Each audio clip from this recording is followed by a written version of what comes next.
अस्सलाम वालेकुम जी। आज हम मालूम करेंगे eigen vectors of the given matrix के किस तरह से मालूम करने हैं। कल हमने आइगन वैल्यूज़ मालूम की थी गिवन मैट्रिक्स की, वो मैं आपको दिखा देता हूँ पहले कि ये कल हमारे पास मैट्रिक्स थी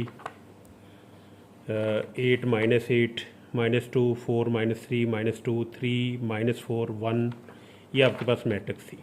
ठीक है, इसका determinant A mod is equal to 6 आता था, जैसे 3/3 मैट्रिक्स का आप निकालते हैं। तो इसकी आइगन वैल्यूज़ कल हमने मालूम कर ली थी, जो हमारे पास आई थी लैम्डा इज इक्वल टू 1 2 3। ठीक है, ये हम कल कर चुके थे और मैंने आपको इसकी शार्ट टेक्निक ये बताई थी मालूम करने के लिए। आप इसे चाहें तो आप इसे खोल भी सकते हैं 3x3 मैट्रिक्स की, जिस तरह से डिटर्मिनेंट आप खोलते होते हैं उस तरह से हम इसे खोल कर भी वैल्यूज़ निकालेंगे तो यही आपके पास आएंगी लैम्डा इज इक्वल टू 1 2 और 3। आज हम इसी लेक्चर को आगे बढ़ाते हैं, इसी सवाल को ही आगे बढ़ाते हैं और हम आइगन वेक्टर्स मालूम करते हैं। अब इसमें आपने करना क्या है, ठीक है।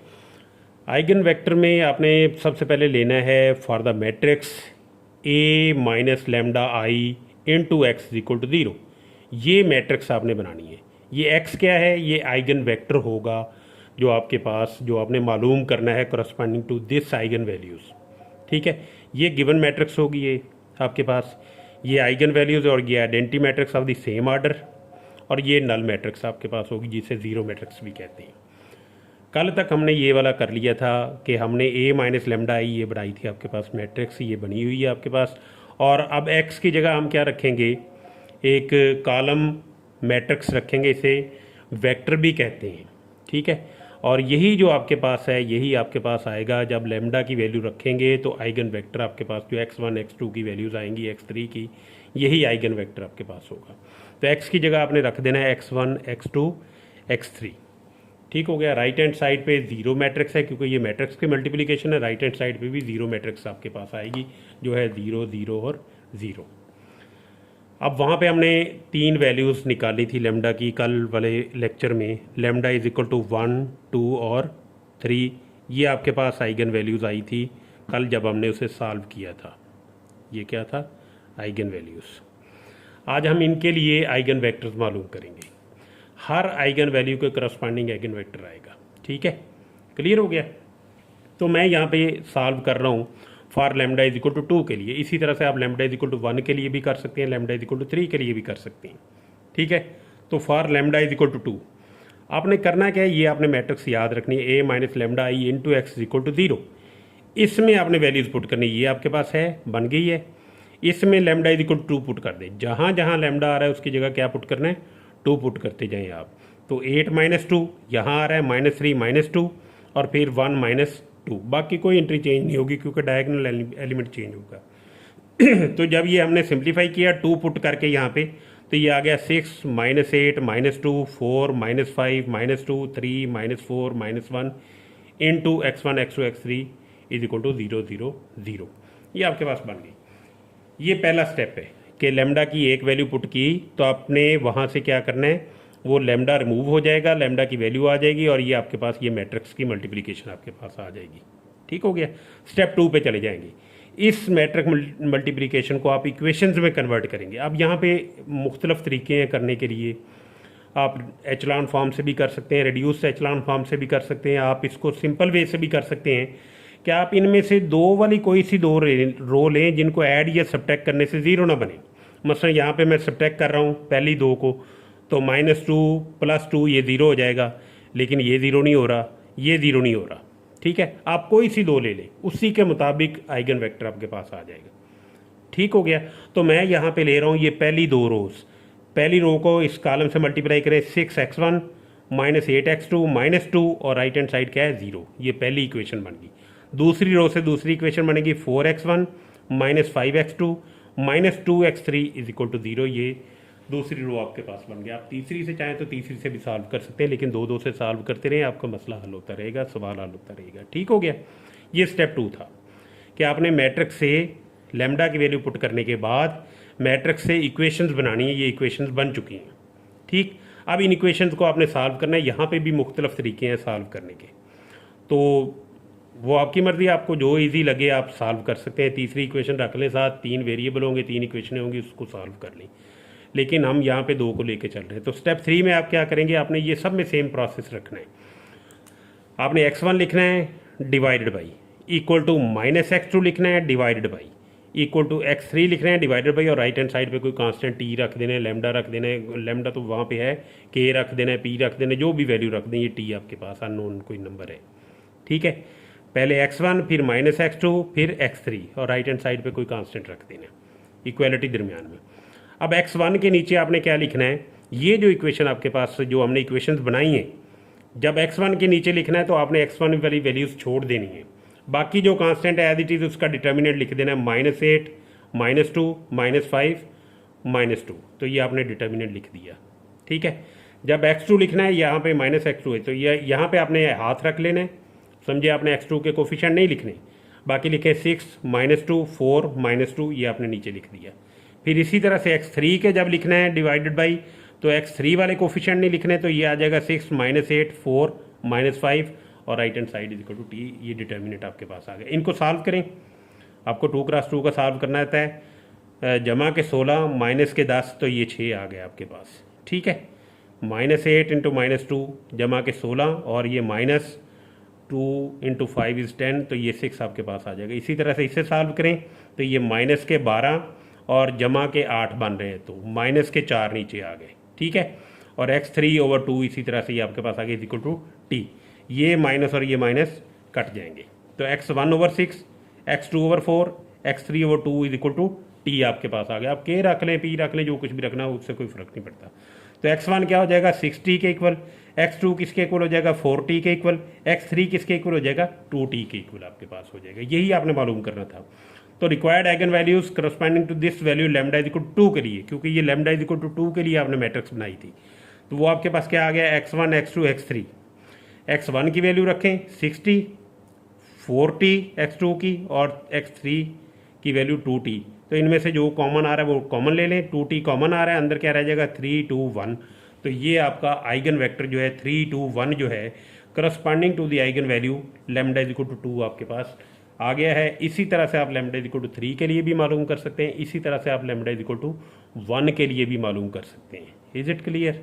ठीक है, बहुत ही सिंपल है, बहुत ही आसान है। तो सबसे पहले आइगन वैल्यूज़ होनी चाहिए, उसके बाद आपने ये मैट्रिक्स बनानी है, इसमें बारी बारी लैम्डा की वैल्यू पुट करते जाएं, सॉल्व करते जाएं, आपके पास जवाब आते जाएंगे। तो मैं थोड़ी सी एक्सरसाइज आपको दे रहा हूँ करने के लिए, बहुत ही आसान सवाल हैं। ये हमारे पास है जी, find the eigen values and the eigen vectors of the given matrices. ये 3 मैट्रिसेस दी गई हैं, इसका स्क्रीनशॉट लें और इसे खुद से सॉल्व करने की कोशिश करें। सबसे पहले इनकी आइगन वैल्यूज़ मालूम करें, फिर हर एक के लिए आइगन वेक्टर्स मालूम करें। Is it clear? अब थोड़ी सी प्रॉपर्टीज़ हैं, ये MCQs वगैरह में जैसे आपके पेपर में आते हैं। तो properties of the eigen values, जो आइगन वैल्यूज़ आप निकालते हैं वहाँ से, वो करेक्टरिस्टिक इक्वेशन जो आप बनाते हैं a माइनस लेमडा आई, इसका डिटर्मिनेंट इज इक्वल टू 0 करके, इसे सॉल्व करके जो आप बनाते हैं, ठीक है, वहाँ से जो लेमडा की वैल्यूज़ आती हैं वो वाली कहलाती हैं आइगन वेक्टर्स। अब उसकी प्रॉपर्टीज़ हैं eigen values, N E square matrix A and it's transpose A transpose have the same eigen values, कि यानी आप इनका ट्रांसपोज भी लेकर आइगन वैल्यूज़ मालूम करेंगे, जवाब पर कोई फ़र्क नहीं पड़ेगा, आइगन वैल्यूज़ वही रहेंगी आपके पास। ठीक है, ए और ए ट्रांसपोज की आइगन वैल्यूज सेम होंगी, उससे कोई फ़र्क नहीं पड़ेगा। ये आप करके देख लीजिएगा, जो हमने लास्ट सवाल किया उस पर भी आप प्रैक्टिस करके देख सकते हैं। दूसरा है सम ऑफ द आइगन वैल्यूज़, वो इक्वल है ट्रेस ऑफ द मैट्रिक्स। अब ये क्या चीज़ है सम ऑफ द आइगन वैल्यूज़? जैसे अभी हमने देखा कि हमने आइगन वैल्यूज़ निकालनी थी, लास्ट जो हमने सवाल किया है उसमें है लैम्डा इज इक्वल टू 1 2 3, ये आइगन वैल्यूज़ थी। इनका सम कितना बन रहा है 3 × 2 5 × 1 6। अब ट्रेस ऑफ द मैट्रिक्स क्या होता है? जो मैट्रिक्स ए आपको दी गई है उसके डायगोनल की जो एंट्रीज है उसको सम करना, that is called as the trace of the matrix. अब यहाँ पे आ जाएं अपने सवाल की तरफ।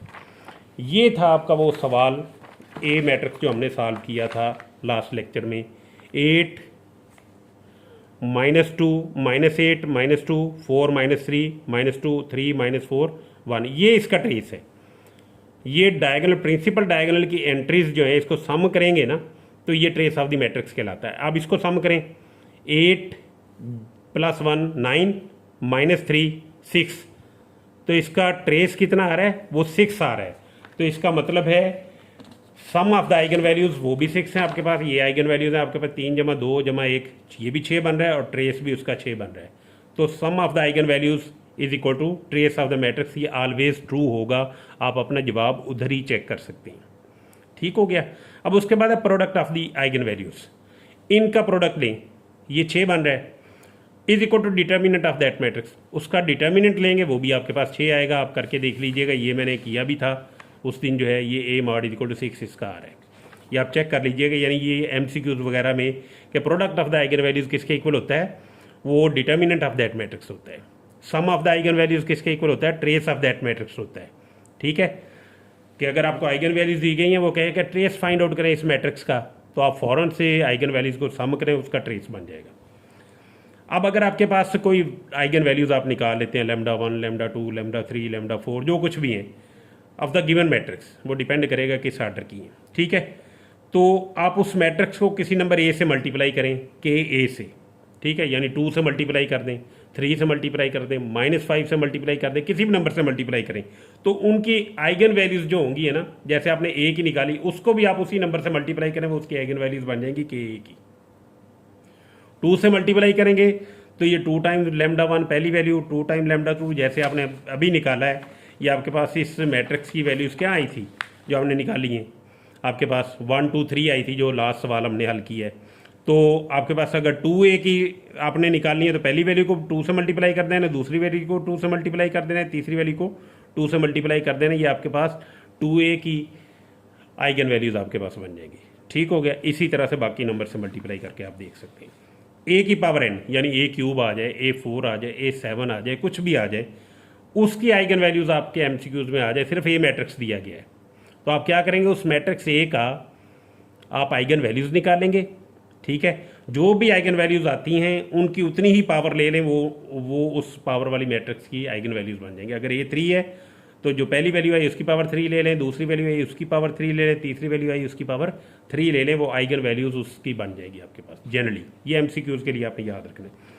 और तीसरा इसमें पॉइंट है कि eigen values of the inverse matrix, तो सबसे पहला फोकस वही है कि मैट्रिक्स ए की आइगन वैल्यूज़ आपने मालूम करनी है, मालूम कर ली, उनका रेसिप्रोकल ले लें, 1/λ1 1/λ2 1/λ3, ये आपके पास eigen values of the inverse matrix आपके पास बन जाएगी। ये था जी आइगन वैल्यूज़ और आइगन वेक्टर्स के बारे में। 2x2 का बहुत ही सिंपल है, वो आप खुद करेंगे। 3x3 का ये हमने सारा कर लिया है। इसके स्क्रीनशॉट लें, इनके लेक्चर करें, इन सवालों को हल करें, और अगर कोई प्रॉब्लम है तो मुझसे आप डिस्कस भी कर सकते हैं। लेक्चर कॉलेज भी खुलने वाले हैं। बहुत शुक्रिया, थैंक यू वेरी मच। और ये तमाम सवाल बच्चे हल करें। जो बच्चा हल करके मेरे पास दिखाएगा, मैं उसको प्लस नंबर दूंगा उसके हर इम्तिहान में आने वाले में, याद रखिएगा। ठीक है, थैंक यू वेरी मच, बहुत शुक्रिया जी, अल्लाह हाफिज़।